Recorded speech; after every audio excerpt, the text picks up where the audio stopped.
لیکن وہاں کے عوام بھی اتنے ہی قصوروار ہیں جتنے کہ حکمران، کیونکہ عوام اپنے حکمرانوں کو یہ کرنے کی اجازت کیوں کر دے سکتے ہیں؟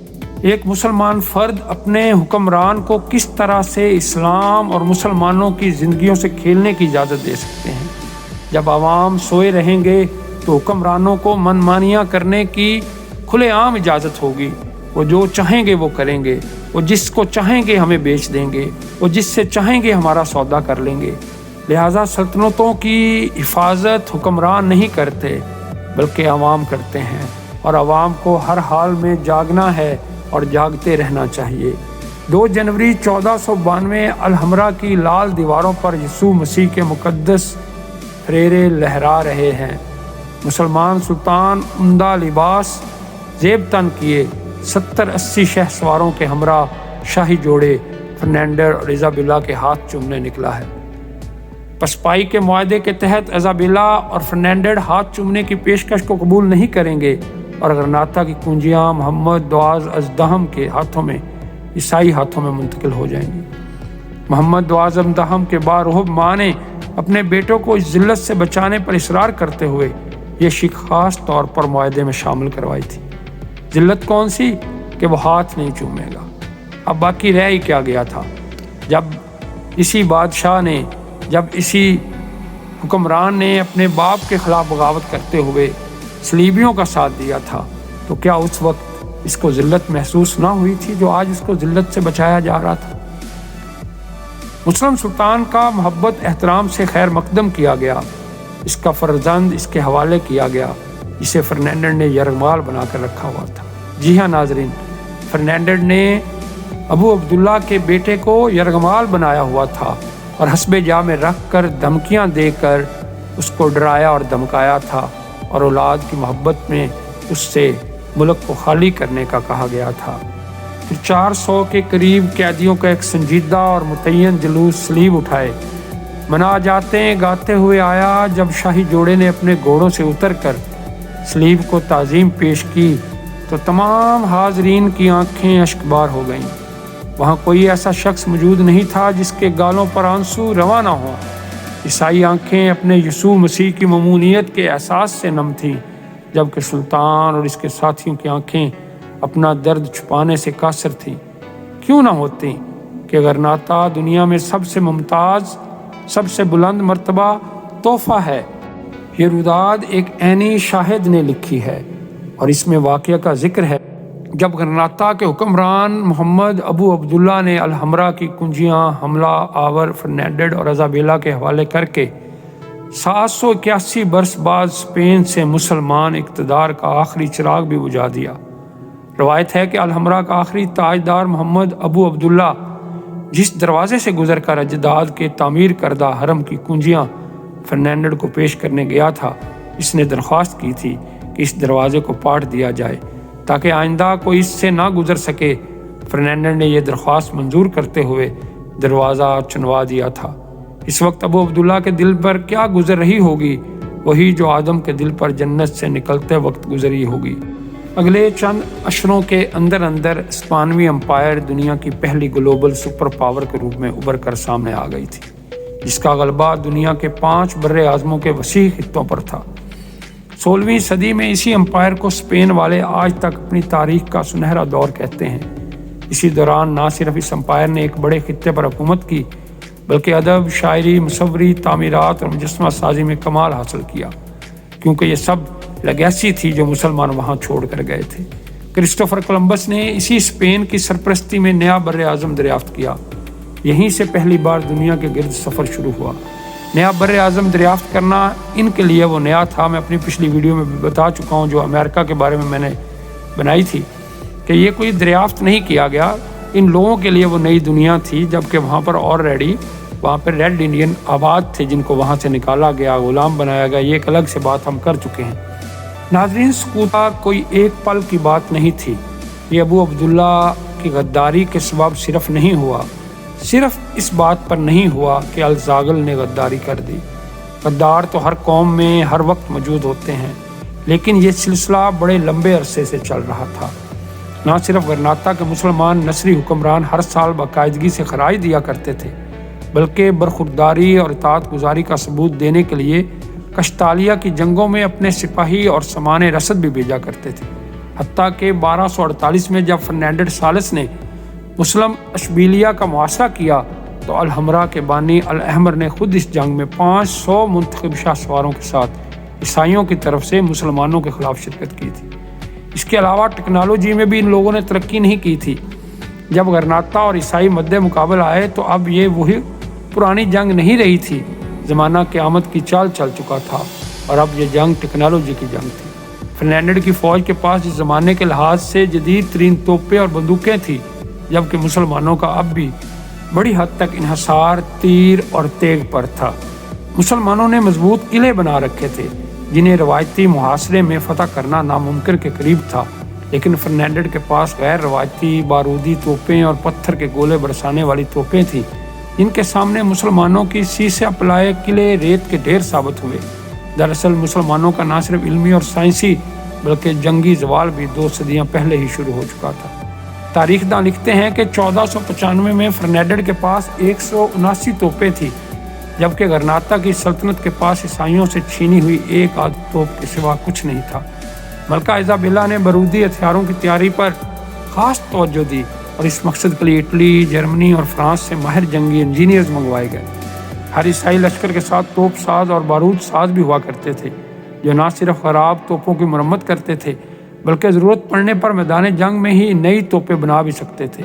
اس بھاری توپ خانے کو سلطنت غرناطہ کے جنگلوں سے ڈھکے ہوئے پہاڑی علاقوں تک پہنچانا آسان نہ تھا۔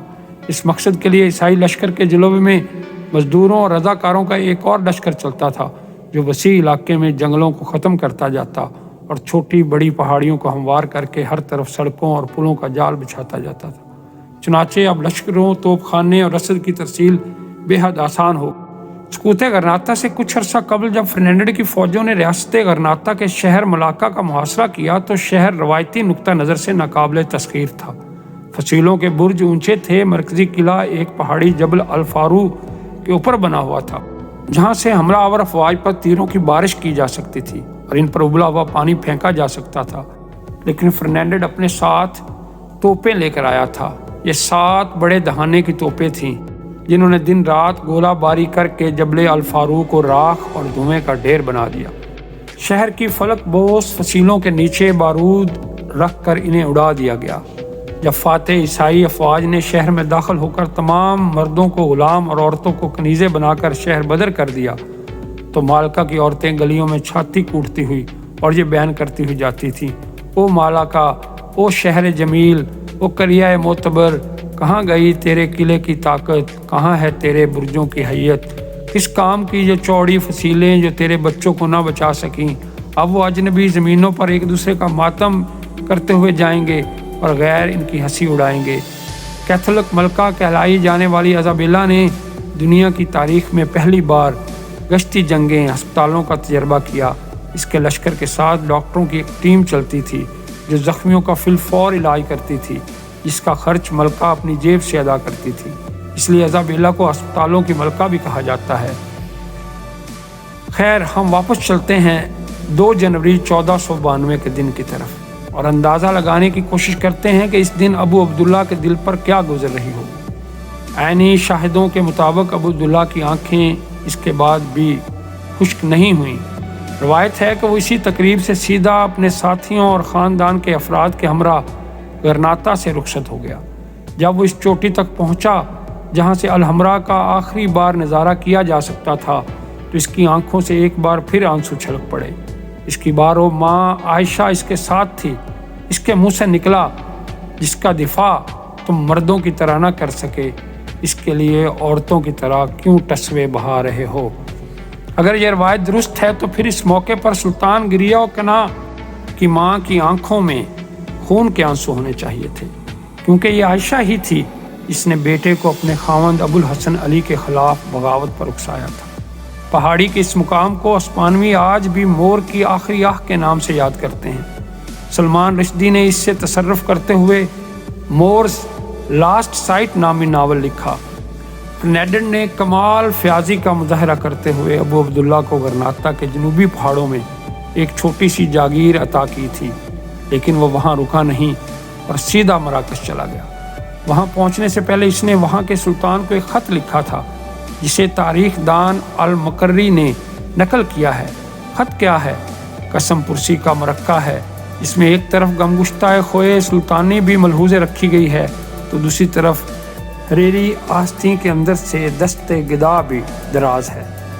وہ لکھتا ہے، صاحب کشتالیہ فرنینڈ نے ہمارے لیے ایک پروکار اقامت کا اہتمام کیا ہے اور خود اپنے ہاتھ سے لکھ کر تحفظ کی ضمانت دی ہے، لیکن بنو الاحمر کے جانشین کی حیثیت سے ہم نے اسے قبول نہیں کیا۔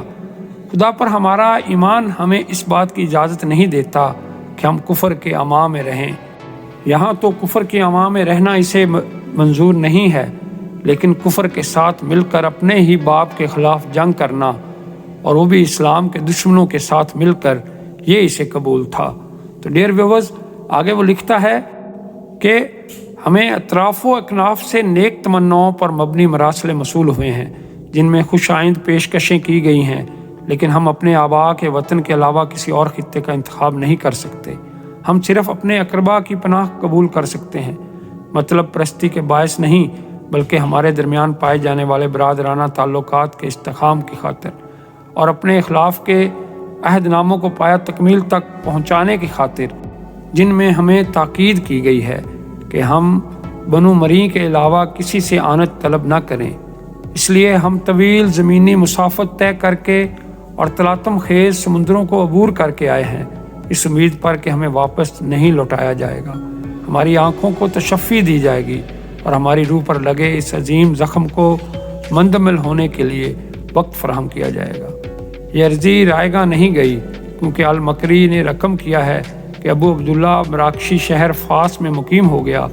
یہ کہنا تو مشکل ہے کہ اس کا پاتال جیسا گاؤ مندمل ہوا یا نہیں، لیکن یہ ضرور ہے کہ اس کا خاصی پکی عمر میں یعنی سکوت غرناطہ کے 35 برس بعد انتقال ہوا۔ ایسا لگتا ہے کہ الاحمر خان وادے کے آخری سلطان کو اپنے ساتھ کچھ زیادہ مال و زر لانے کا موقع نہیں مل سکا، کیونکہ تاریخ دان المکری 1618 میں اس کے پڑپوتوں سے ملا تھا جن کی گزر اوقات زکوٰۃ و صدقات پر تھی، رہے نام اللہ کا۔ تو ناظرین، یہ تھی سکوت غرناطہ کے وہ لمحات جس میں ابو عبداللہ کا کردار آج ہم نے پیش کیا۔ یہ ہے ہماری تاریخ جس سے ہمیں سبق سیکھنا چاہیے، اور آنے والے وقتوں میں اسی تاریخ سے سبق سیکھتے ہوئے فیصلے کرنے چاہیے۔ آپ کو میری یہ ویڈیو کیسی لگی کمنٹ میں ضرور بتائیے گا، لائک کیجیے گا اور میرے چینل کو کیجیے گا سبسکرائب، بیل آئیکن کا بٹن دبا دیجیے گا تاکہ میری ہر آنے والی ویڈیو کا نوٹیفیکیشن آپ کو مل سکے۔ اپنے ارد گرد کے لوگوں کا بہت خیال رکھیے گا، اور تاریخ سے آگاہ رہنے کے لیے ہمارے چینل کے ساتھ جڑے رہیے گا۔ اگر وقت نے دی مہلت اور زندگی نے ساتھ دیا تو انشاءاللہ تعالی اگلی ویڈیو میں آپ کے سامنے پھر حاضر ہوں گے۔ تب تک کے لیے اللہ حافظ۔